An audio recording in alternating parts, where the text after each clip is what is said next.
Hello guys, welcome back to my channel. আজকের ভিডিওতে যে টপিকটা নিয়ে ডিসকাস করব সেটা হচ্ছে আজকের মার্কেটটা কেমন ছিল এবং তার সাথে মার্কেটের জন্য দুটো ছোট্ট ছোট্ট নিউজ যেগুলো একটু ইম্পর্টেন্ট। তো সেই বিষয়গুলো নিয়ে একটু ডিসকাস করব। তো প্রথম কথা হচ্ছে আজকে যে মার্কেটটা দেখলাম সেটার মধ্যে একটা বেশ ভালো রকমের বুলিশনেস আমরা দেখতে পেলাম। আজকে সেন্সেক্সের যথারীতি এক্সপায়ারি ছিল এবং সেখানে বেশ ভালো ভালো রকমের একটা মার্কেটের মধ্যে আপ ট্রেন্ড আমরা দেখতে পেলাম, রাইট? এবং এই আপ ট্রেন্ডটা দেখার পর মার্কেট মোটামুটিভাবে দেখতে গেলে অর্থাৎ নিফটি বা সেন্সেক্স যাই বলুন না কেন 52 উইকস হাইয়ের কাছাকাছি বা 52 উইকস হাই অলরেডি রয়েছে মার্কেট এই মুহূর্তে।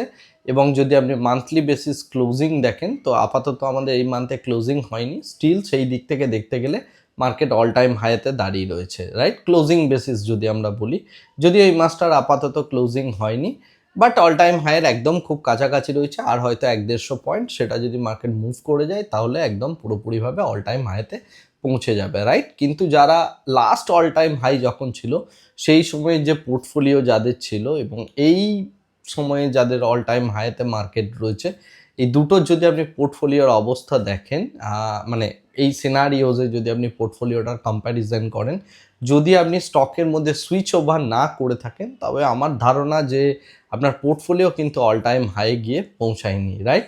তো সেই কারণে পোর্টফোলিও রিব্যালেন্সিং করাটা ভীষণ জরুরি।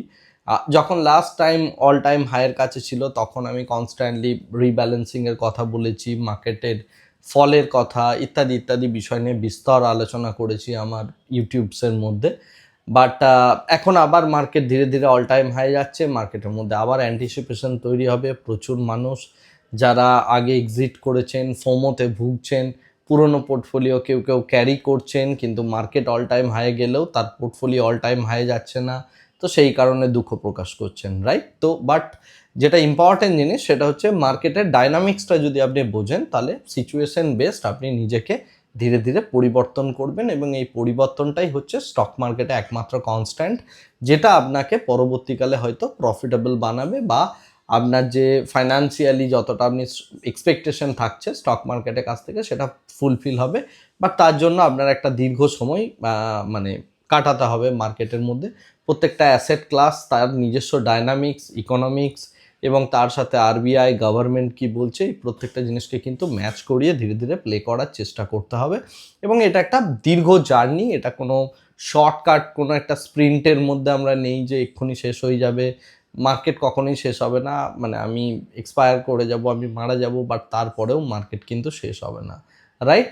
অর্থাৎ আমি থাকার আগেও মার্কেট ছিল, আমি চলে যাব পৃথিবী থেকে, তারপরেও মার্কেট থাকবে। সো মার্কেট কিন্তু চলতেই থাকবে। সো যেহেতু আপনি টোটাল জীবনটাই মার্কেটের মধ্যে থাকবেন বা এখান থেকে পয়সা বানানোর কথা ভাবছেন, তাই শর্টকাটে কখনো বিলিভ করবেন না, শর্টকাট বিষয়গুলোতে কখনোই নিজেকে জড়াবেন না। এটা জাস্ট একটা আমি ডিসক্লেমার দিচ্ছি, বিকজ মাঝে মাঝে সাইকোলজিক্যাল কথাবার্তা বলাটাও খুব ইম্পর্ট্যান্ট, বিকজ সেটাই অ্যাকচুয়ালি মার্কেটের মধ্যে আপনাকে বাঁচিয়ে রাখবে লং টার্ম পার্সপেক্টিভ থেকে। এনিওয়ে, যেটা ইম্পর্টেন্ট জিনিস সেটা হচ্ছে মার্কেটের মধ্যে আজকে এই বুলিশনেসটা দেখলাম, এটা মূলত অ্যাড করেছে আমাদের যে নিফটি 50 হেভি ওয়েট কিছু স্টক, বিশেষ করে রিলায়েন্স, বাজাজ ভাতৃদ্বয় বলা যায় যাকে, বাজাজ ফিনান্স, বাজাজ ফিনসার্ভ, এই যে দুটো তারা।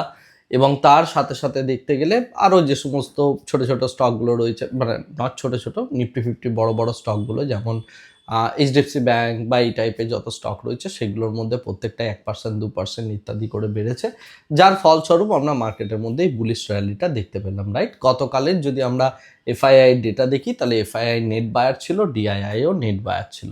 তো প্যানিক তাদের মধ্যে নেই, তারা হেজ বেসড কাজকর্ম করেন এবং সেই কারণে বড় প্লেয়ার কিন্তু ঠিক নির্দিষ্ট টাইমে যথেষ্ট ভালোভাবেই তারা বাইংগুলো করেন যখন যেটা করা উচিত, রাইট? আমরা যারা রিটেল প্লেয়ার তাদের মধ্যেই বিভিন্ন রকম ডাইলেমা হয়, কনস্ট্যান্ট ডিরেকশন খুঁজতে যাই, আজকে উপরে যাবে নিচে আসবে ইত্যাদি ইত্যাদি। এনিওয়ে, যাই হোক, এক্সপেক্ট করছি যে আপনি ধীরে ধীরে প্রোগ্রেস করছেন, ধীরে ধীরে নিজের ইমপ্রুভমেন্ট করছেন এবং মার্কেট থেকে আজ নয় কাল প্রফিটেবিলিটি অবশ্যই আপনি পাবেন। এনিওয়ে, তো এটা হচ্ছে মার্কেটের পরিস্থিতি। আগামীকালের মার্কেট নিয়ে আমি আজকে অলরেডি একটা লেখা লিখে দেবো এবং সেই পোস্টটা পড়ে নেবেন আগামীকাল সকালের আগে। এরপরে মার্কেটে যে দুটো মানে নিউজের কথা বলছি, যে দুটো নিউজ ভীষণ ইম্পর্টেন্ট, সেই নিউজ দুটো নিয়ে একটু কথা বলে নেওয়া যাক। প্রথম যে নিউজটা যেটা আজকের মার্কেটে এসছে এবং সেটা হচ্ছে যে কানাড়া ব্যাংক, রাইট?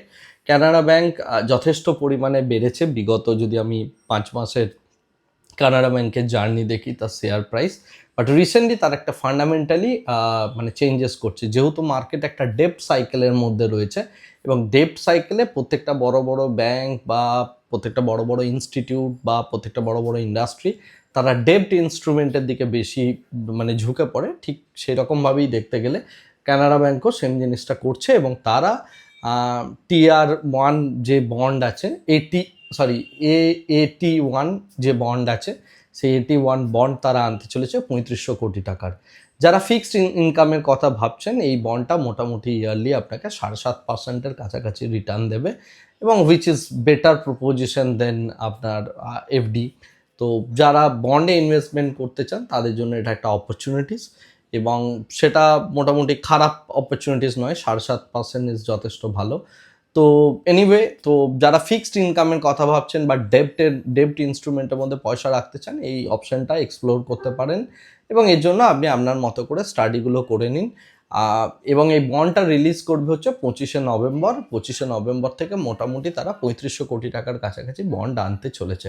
ডিটেলস আমি আমার একটা পোস্টের মধ্যে অলরেডি দিয়েছি, আপনি পোস্টটা পড়ে নিতে পারেন এবং তারপরে আপনার রিসার্চ করে আপনি এই বন্ডে ইনভেস্ট করবেন কি করবেন না সেই ডিসিশনটা নিয়ে নেবেন। এনিওয়ে, নেক্সট যে বিষয়টা নিয়ে কথা বলতে চলেছি এটা হচ্ছে সেবিকে নিয়ে। সেবি বিগত 1 বছরে প্রচুর পরিমাণে মানে FNO যে মার্কেটটা আছে, ফিউচার অ্যান্ড অপশন, সেটাকে একদম পুরো কম্প্রেসড করে ফেলেছে। রেগুলেশন মানে রেগুলেটরি ফ্রেমওয়ার্ক এত স্ট্রং করে ফেলেছে যে FNO মার্কেটের ভলিউম ধীরে ধীরে চলে যাচ্ছে। হেজ করার জন্য বেশি পরিমাণ মানে ক্যাপিটালের প্রয়োজন পড়ছে, অর্থাৎ মার্জিন। এই সমস্ত কিছু দেখে সেবি আরও ডিটেলসে অ্যানালিসিস করে যেটা বুঝতে পেরেছে যে ইন্ডিয়ান রিটেলারদের যদি বাঁচাতে হয়, আমরা যে টাইটেনিংটা করছি, এই টাইটেনিং বা এই টাইট সিচুয়েশনটা রাখতে হবে হচ্ছে স্মল মানে একদম নিয়ার টার্ম যে সমস্ত অপশন মানে কন্ট্রাক্টগুলো আছে সেটার উপর, অর্থাৎ উইকলি কন্ট্রাক্টের উপর সেবি যদি একটা স্ট্রং রুল নিয়ে আসে, বাট যদি লং টার্ম যে সমস্ত অপশনসগুলো রয়েছে সেখানে যদি তারা মার্জিনটাকে একটু শিথিল করে তাহলে সেক্ষেত্রে কোনো প্রবলেম নেই, বিকজ রিটেলাররা মেনলি মান্থলি অপশন এবং উইকলি অপশনের মধ্যেই থাকেন। বাট যারা বড় প্লেয়ার, যাদের হেজিংয়ের দরকার পড়ে বা যারা লং টার্ম অপশনে প্লে করেন, তাদের কিন্তু এক্ষেত্রে বেশ বড় রকমের প্রবলেমস হচ্ছে। সেই প্রবলেমটাকে রিমুভ করার জন্য সেবি এরপর মার্জিন রুলটাকে আরও শিথিল করতে চলেছে, বিশেষ করে কোয়ার্টারলি যে অপশনস রয়েছে বা 6 ইয়ারের যে অপশনসগুলো রয়েছে সেই সমস্ত কন্ট্রাক্টগুলো এবং লং টার্ম ফিউচারের মধ্যেও তারা মার্জিন যাতে আরও কম লাগে, আরও কম মার্জিনে সেলিং করতে পারেন বা বাইং করতে পারেন ফিউচারের ক্ষেত্রে। তো সেই বিষয়গুলোর দিকে কিন্তু সেবি আপাতত নজর রাখছে এবং আগামী দিনে এরকম একটা রেগুলেশনস তারা আনতে চলেছে যেখানে এই দীর্ঘ টার্মের যে অপশনস কন্ট্রাক্টগুলো রয়েছে, অর্থাৎ 3 মাসের বা 6 মাসের কোয়ার্টারলি, ইয়ারলি অপশনস বা আপনি মনে করুন মানে লং টার্ম অপশনস যেগুলোকে বলা হয়, সেই লং টার্ম অপশনসগুলোতে তারা কিন্তু এরপরে মার্জিনের রুল অনেক বেশি শিথিল করতে চলেছে। তো সেক্ষেত্রে কোয়ান্টিটি নেওয়ার ক্ষেত্রে আরও প্রবলেম কম হবে।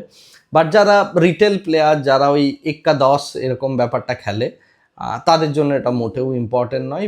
যাই হোক, তো এটাই মার্কেটে আপাতত পরিস্থিতি, এছাড়া আর সেরকম কিছু ইম্পর্টেন্ট কিছু নেই। আজকে ভিডিওটাকে সুতরাং আর দীর্ঘায়িত করে লাভ নেই, ভিডিওটা এখানেই শেষ করছি। Thank you very much, bye bye, tata.